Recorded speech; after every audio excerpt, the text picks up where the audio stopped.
जय श्री राधे, जय श्री कृष्णा। दोस्तों, समुद्र किनारे 4 लोग थे। एक बच्चा था। बच्चा बैठा खेल रहा था। समुद्र की एक बड़ी सी लहर आई। बच्चे की छोटी सी चप्पल बहा कर ले गई।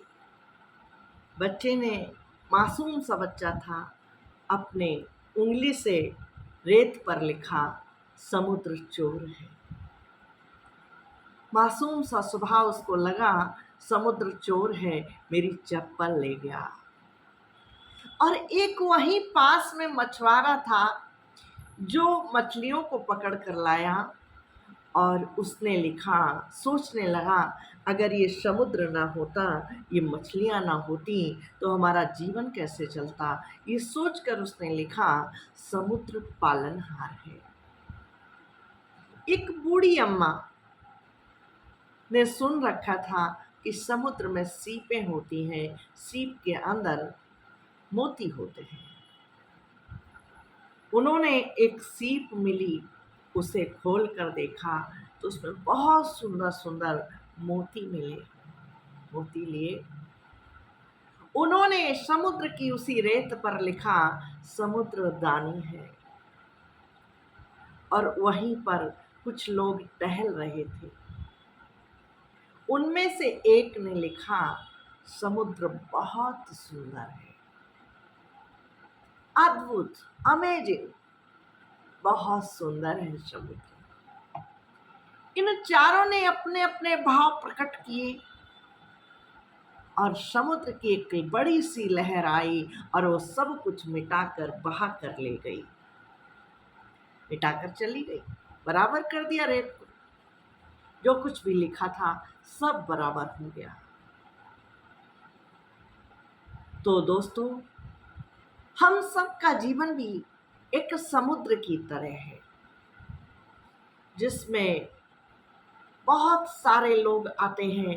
अपनी अपनी जो स्थिति होती है, अपनी अपनी समझ के अनुसार हमें ज्ञान देते हैं, हमें रास्ता दिखाते हैं। अपनी अपनी समझ के अनुसार ये सभी हमें एक सुंदर रास्ता दिखाने का प्रयास करते हैं। उनमें से आपको बताना चाहूंगी, एक माता पिता होते हैं जो निस्वार्थ भाव से बोलते हैं, बेटा ये करो, बेटा वो करो। वो तो हमें करना ही चाहिए। लेकिन और जो लोग हैं उनकी बातों को हमें नजरअंदाज करना चाहिए। हमें जीवन को उसी तरह जीना चाहिए जैसे हमें पसंद है, हमें अच्छा लगता है। लेकिन हाँ, एक बात कहना चाहती हूँ, कई बार क्या होता है, हमें गलत काम पसंद होते हैं। अगर ऐसा कुछ हो तो हमें, खासकर माता पिता की, और माता पिता नहीं है तो उन लोगों की बात मान लेनी चाहिए। लेकिन अगर हम कहीं गलत नहीं है, हमें लगता हम बिल्कुल सही रास्ते पे चल रहे हैं, तो हमें हर इंसान की बात को नजरअंदाज करना चाहिए। कोई अच्छा कह रहा है, सुन लेना चाहिए, जवाब भी नहीं देना चाहिए। कोई बुरा कह रहा है, कोई कुछ भी कह रहा है, हमें उन बातों को नजरअंदाज कर देना चाहिए और जीवन को अपने हिसाब से जीना चाहिए। क्योंकि हमारा जीवन है, हमसे अच्छा कोई नहीं जानता। हमसे अच्छा कोई नहीं समझ पाएगा कि क्या सही है, क्या गलत है। मंथन कीजिए, कोई भी कार्य कीजिए, उसके पहले आप अपने आप में मंथन कीजिए, क्या ये सही है। अपनी आत्मा से सबसे पहला गुरु, सबसे पहला कोई अपना है तो वो अपनी आत्मा है। उससे प्रश्न कीजिए कि मैं ये कार्य करने जा रहा हूं, क्या ये सही है। और आत्मा अगर बोल दे कि सही है तो वो कार्य तुरंत कर लेना चाहिए। सबसे पहले माता पिता की बात माननी चाहिए, उसके बाद अपनी आत्मा की बात माननी चाहिए। दुनिया की बातों को नजरअंदाज कर देना चाहिए। जो बीत गया कई बार क्या होता है, हम पास्ट को लेकर इतने परेशान रहते हैं, अरे ये हो गया, वो हो गया, ऐसा हो गया, मेरे साथ उन्होंने ये किया था, मेरे साथ उस समय ये हो गया था। उन सारी बातों को भुला दीजिए। जिस तरह से समुद्र उस पे रेत पर लिखे हुए शब्दों को मिटा देता है, उसी तरह अपनी आत्मा पर अपने हृदय पर हाथ रखकर सब कुछ मिटा दीजिए, सब कुछ भुला दीजिए। जीवन में सुख आए, दुख आए, जो कुछ भी आए, उसे हंसकर एक्सेप्ट कीजिए, क्योंकि जो हम वो कर आए हैं, हम वही काट रहे हैं। जीवन एक संघर्ष है। बच्चा जब जन्म लेता है ना, उस समय भी उसके साथ बहुत बड़ा संघर्ष होता है। वो जिंदगी और मौत से जूझ कर, लड़कर बाहर निकलता है और फिर रोता है।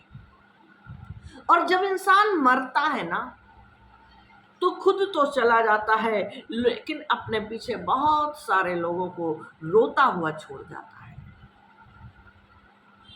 जीवन में जब प्रवेश करना, आना तो रोकर आना, और जब जाना तो रुला कर जाना। इन दोनों के बीच में जो समय है, इन दोनों के बीच का जो समय है, यही जीवन है। इस जीवन को आप हंस कर जिए तो भी जीना पड़ेगा, आप रो कर जिए तो भी जीना पड़ेगा, आप किसी की बुराई करके जिए तो भी जीना पड़ेगा, आप किसी की तारीफ करके जिए तो भी जीना पड़ेगा। इसलिए ना रोइए, ना बहुत खिलखिलाइए, मीडियम रहिए। कोई बहुत बड़ी खुशी आ गई तो हम फूले, कहते हैं ना, फूले नहीं समाये, वो भी नहीं होना चाहिए। और जब कोई बहुत बड़ा कोई विपत्ति आ गई तो भी हमें परेशान नहीं होना चाहिए। हमें सम अवस्था में जीना चाहिए। सुख आए, दुख आए, एक्सेप्ट करो उसे, हंस कर एक्सेप्ट करो, खुश होकर एक्सेप्ट करो। जो होता है अच्छे के लिए होता है। भगवान श्री कृष्ण कहते हैं, जो होता है अच्छे के लिए होता है। कुछ भी हो, अच्छा हो, बुरा हो, हमें लगता है बुरा हो रहा है, कई बार हमें लगता है ये क्या हो रहा है, ये बहुत बुरा हो रहा है। अरे पागल, क्यों कहता है ये बुरा हो रहा है? ये जो हो कुछ भी हो रहा है ना, उससे तेरे पाप कट रहे हैं। बहुत बड़े बड़े जो कर्मों की गठरी लेकर आया है, उनको भगवान काट रहा है। ये चंद दुख देकर, छोटे छोटे दुख देकर वो भगवान गठरी उसको काट रहा है। आप खुश होकर एक्सेप्ट करो ना। जीवन को अच्छे से जियो, प्रेम से जियो। सुख आए तो प्रेम से जियो, दुख आए तो प्रेम से जियो, खुल कर जियो। जीवन जीने का नाम है। किसी की बुराई में समय ना गमाइए। हो सके तो तारीफ कीजिए। कोई बुरा भी करके जाए ना, बोलो बहुत अच्छा करके गया, जो हुआ अच्छा हुआ। जीवन को इस तरह जियो, और फिर देखो ये जीवन स्वर्ग लगने लगेगा। इसी का नाम तो जीवन है। जो होता है अच्छे के लिए होता है। रो कर आना और रुला कर जाना, इसके बीच का जो समय है उसको जीवन कहते हैं। इसको एंजॉय करो, इसी का नाम जीवन है। तो इसी तरह की वीडियो देखने के लिए हमें जहां से भी आप देख रहे हैं, यूट्यूब पर देख रहे हैं तो सब्सक्राइब कर लीजिए, एक्स पर, इंस्टाग्राम पर, फेसबुक पर, आप जहां भी देख रहे हैं, हमें जहां भी सुन रहे हैं, हमें फॉलो कर लीजिए। हर दिन आपको नई नई जानकारी के साथ सुंदर सुंदर वीडियो मिलती रहे, इसके लिए हमें फॉलो करना, हमें सब्सक्राइब करना ना भूलिए। और वीडियो को हो सके तो शेयर करते जाइए। जितना ज़्यादा शेयर करेंगे उतना ज़्यादा लोगों का जीवन सुंदर बनता चला जाएगा। और ये आपका किया हुआ एक पुण्य कर्म भगवान की किताब में लिख दिया जाएगा। इसी के साथ बोलना पड़ेगा, जय श्री राधे, जय श्री कृष्णा, जय सीताराम। अपना बहुत ख्याल रखिएगा। Take care, bye.